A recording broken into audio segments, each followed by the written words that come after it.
One of the biggest entertainment stories of the past week has been Ed Skrine's decision to step down from a role in the Hellboy reboot after accusations of Hollywood whitewashing.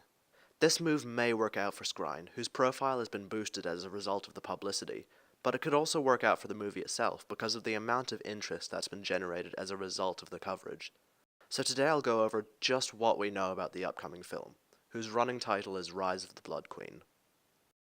Back in February, Guillermo del Toro, who lent his distinctive visual style to the first two films, said he was trying to get the pieces in place for a sequel, but then announced that it was 100% off.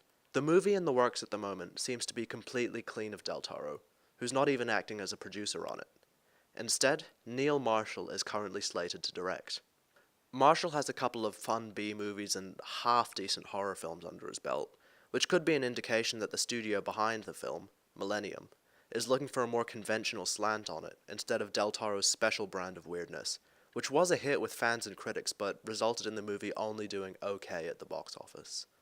Significantly, Marshall has also directed 2 episodes of Game of Thrones, Blackwater and Watchers on the Wall.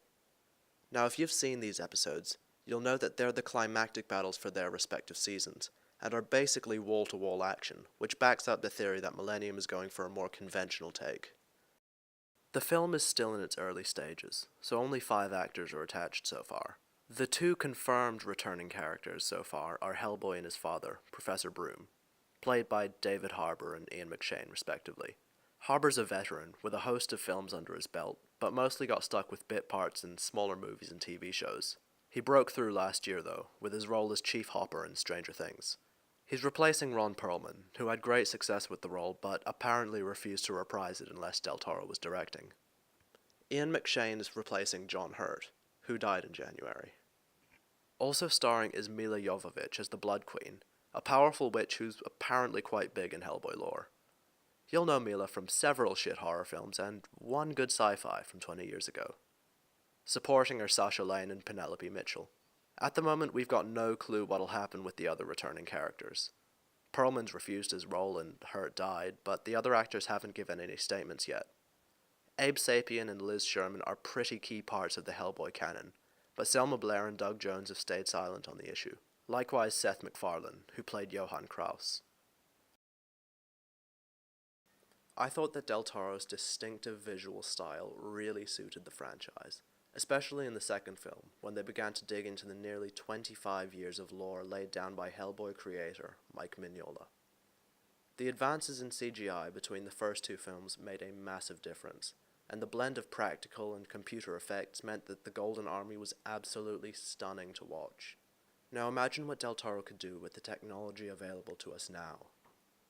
On the other hand though, I am curious as to where Marshall will take the project. It's been disclosed that he's got the green light from Millennium to go for a hard R rating.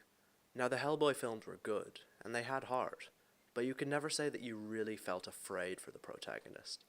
A gritty action horror, generic though it may sound, could be a good thing for the property. Overall though, I'm just not sure. Earlier on in the year, del Toro was trying to get a 3rd film together. He had Perlman on board, but things fell apart when they tried to negotiate with Mignola. I just feel like this was a massive missed opportunity. Hellboy 3 could have continued to improve the franchise, with del Toro at the helm and a decent budget. Now the reboot could be gritty, violent, and good.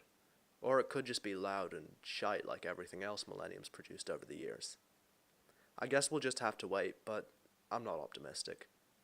I am interested to see what you guys think though.